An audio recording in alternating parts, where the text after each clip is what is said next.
Oi, pessoal, tudo bem com vocês? Hoje vamos conversar com um especialista muito legal, que é a Shirley, certo? Daqui a pouco vou pedir para ela se apresentar para vocês e espero que vocês gostem do Espaço Prota de hoje. Eu sou Bianca Letícia, estou aqui na minha sala, na parede branca, também estou de camisa branca, tenho um cabelo no ombro praticamente e estou usando óculos. E hoje a nossa entrevistada do dia também é a Shirley. Shirley, se apresenta aí pra gente. Oi Bianca, oi pessoal. Eu sou Shirley Simeão, sou psicóloga, sou professora da Universidade Federal da Paraíba e venho desenvolvendo alguns trabalhos de pesquisa e intervenções junto ao público adolescente. Eu uso óculos, tenho cabelos castanhos na altura dos ombros e estou com blusa preta. Muito bom, Shirley, tá te conhecendo, tá te entrevistando aqui. Acredito que todo o pessoal do Espaço Prota também tá super feliz em você conceder essa entrevista pra gente. Vou começar fazendo algumas perguntinhas, certo, Shirley? E a primeira de todas é sobre a sua carreira e sobre a sua formação. Como é que foi isso aí? Qual é a sua especialidade? Conta aí pra gente. Bom, a minha formação, eu sou a psicóloga, né, licenciada e tenho bacharelado em psicologia. Atuei durante muito tempo como psicóloga clínica, mas, na verdade, a minha carreira profissional começou aos 19 anos como professora. Eu fui professora do ensino fundamental e do ensino médio e, posteriormente, após concluir a graduação, eu segui carreira acadêmica fazendo mestrado, doutorado e atualmente estou como professora do curso de psicologia da universidade. Caramba, é uma experiência muito incrível ser professora de universidade também e com essa trajetória imensa que você já carrega com si, né? Shirley, eu vou te fazer uma pergunta que, assim, acredito que para todos os alunos da rede, ela é super importante e especial. Quero que você explique um pouco sobre por que a gente deve acreditar em si mesmo. Por que isso é importante? Quando a gente pensa em acreditar, né, é importante a gente pensar qual o sentido que essa palavra tem. Porque aí, se a gente for avaliar na nossa vida, a gente só dá seguimento, a gente só consegue ir em busca daquilo que a gente acredita.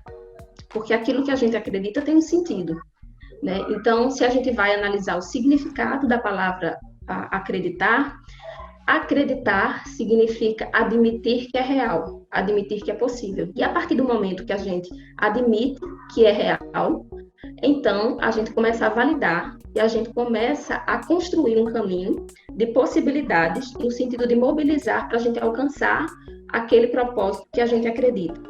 Então eu costumo dizer que o acreditar é um dos passos iniciais para quem quer realizar algo na vida, né? Porque tudo inicia do acreditar. Então, se você acredita, logo esse acreditar vai ser o combustível, vai ser a mola que vai te impulsionar a buscar, a ir em busca daquilo que você acredita, a executar. Isso mesmo, eu costumo dizer sempre que, principalmente para os estudantes, né, que buscam sempre um projeto de vida, acreditar que a gente é capaz, acreditar em si mesmo, é um dos pontos principais para que a gente possa se enxergar lá na frente uma pessoa melhor, né? Eu acho que é crucial você acreditar que você é capaz de realizar, tanto sem olhar para os outros, mas correndo atrás de fazer o seu, que é o que vai poder lhe mover, né?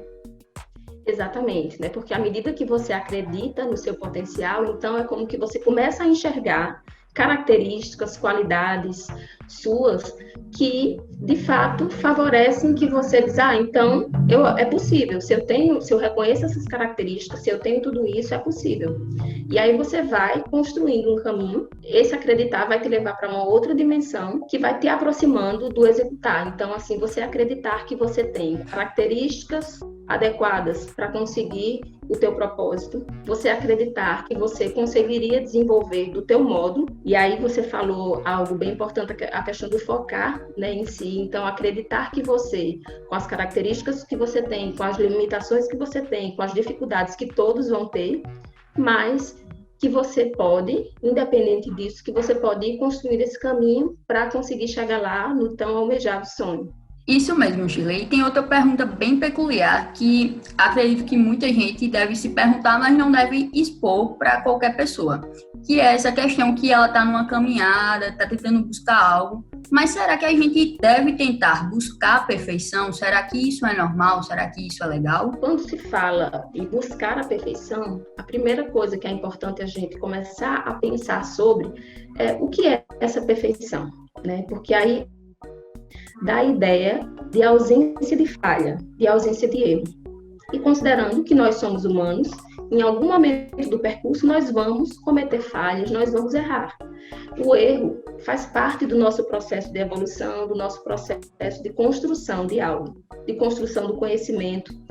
E nesse processo de construção, quando a gente desconsidera o erro, indo em busca da perfeição, isso de alguma forma acaba tendo um impacto bem negativo, porque gera um nível de ansiedade, aumenta a cobrança e acaba gerando obstáculos que, ao invés de ajudar, acabam interferindo, né, no desempenho. Eu acho também que puxa um pouco da expectativa, né? Às vezes a gente constrói em nossa mente algo muito perfeito, a gente se planeja e acaba que aquela expectativa domina tanto os nossos pensamentos como o nosso ser, e às vezes acaba até que a gente se frustra um pouco por não ter chegado nessa determinada perfeição, não é isso? Isso, que na verdade é uma perfeição, é como que a gente estivesse buscando algo, indo em busca da perfeição, que não existe.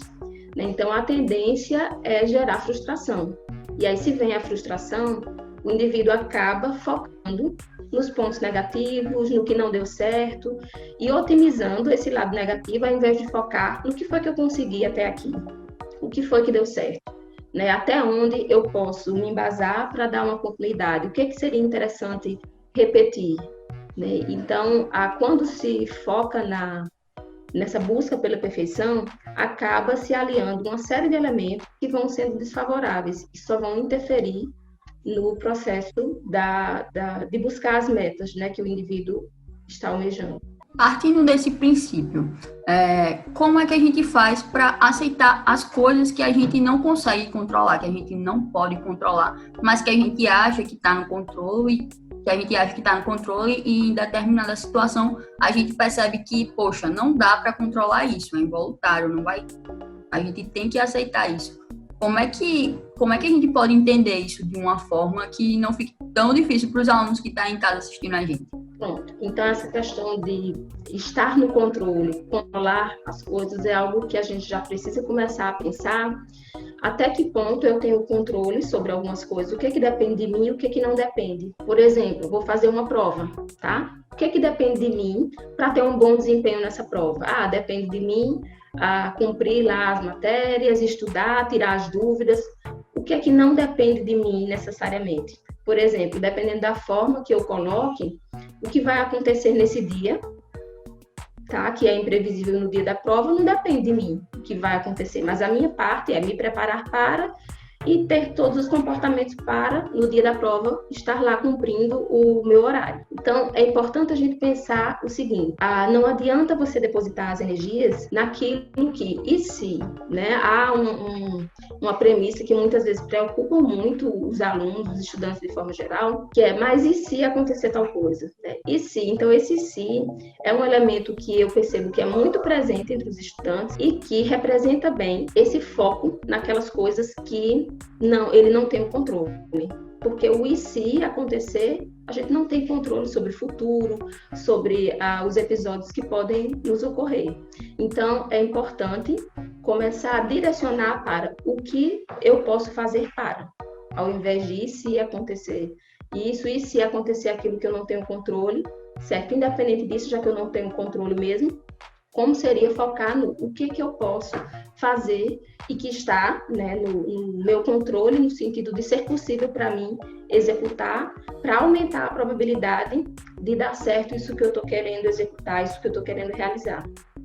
Então, geralmente, essa questão do tentar controlar tudo, isso é algo muito maléfico, muito prejudicial para o desempenho, para a saúde mental de forma geral. Então, cada vez mais a gente percebe a relação dessa cobrança excessiva, de manter um padrão de perfeição, de tentar controlar tudo, até o que não deveria, muito relacionado com comportamentos, por exemplo, de ansiedade elevada, de desmotivação e de uma série de outros quadros que afetam diretamente a saúde mental do estudante, justamente por ele estar tão focado nessa necessidade de controlar tudo, e cada vez mais cedo.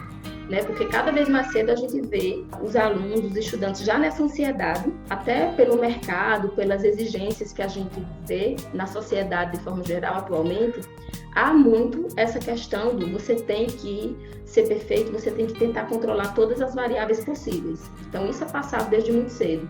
Então, É importante um trabalho pessoal, tá? Não tem uma regra mágica, mas assim, algo que ficaria como importante para ser observado pelos estudantes seria inverter o foco.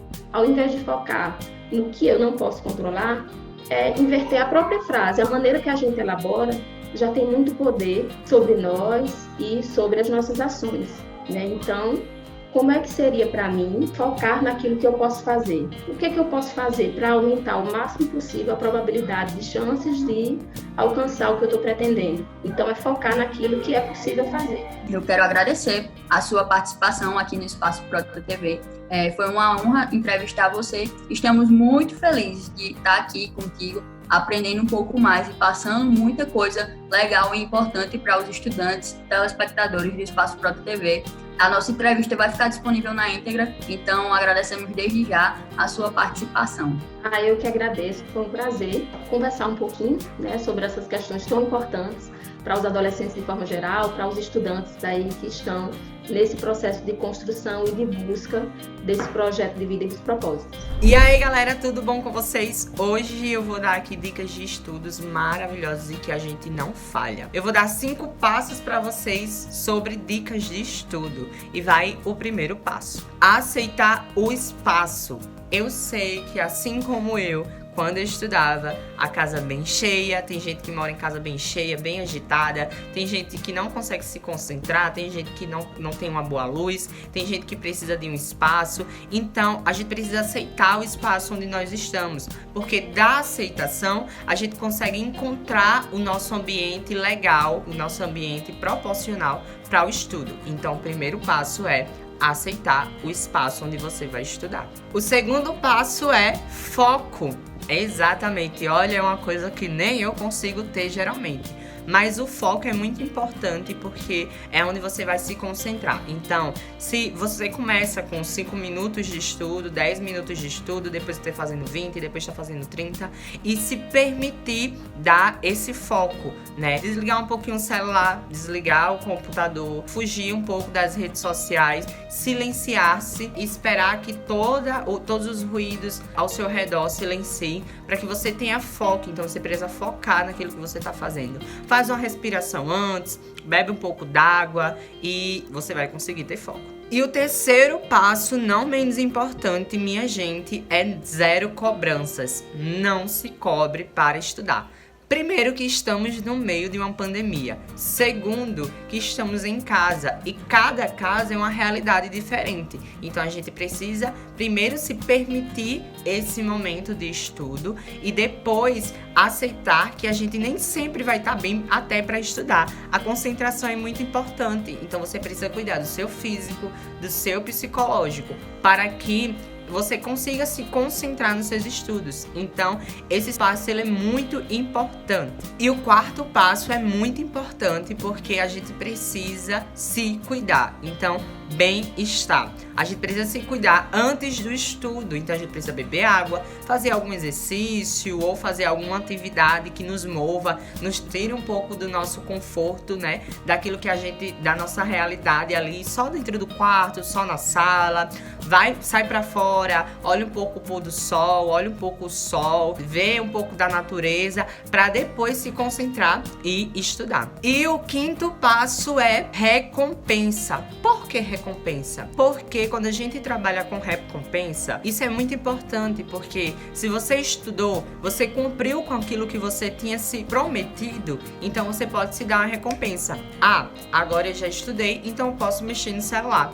Então isso é muito importante, você se dá essa recompensa. Olha, e lembrando do terceiro passo, que é sem cobranças. Então não se cobre para fazer algo, mas é muito importante a gente se dar essa recompensa, porque a gente se autodisciplina. Então a gente começa a compreender que eu só faço algo depois que eu faço aquilo que era minha obrigação. Então a autodisciplina ela é muito importante para que você se permita ter esse momento e esse espaço. E é isso aí, galera, o Dicas de Estudos vai ficando por aqui.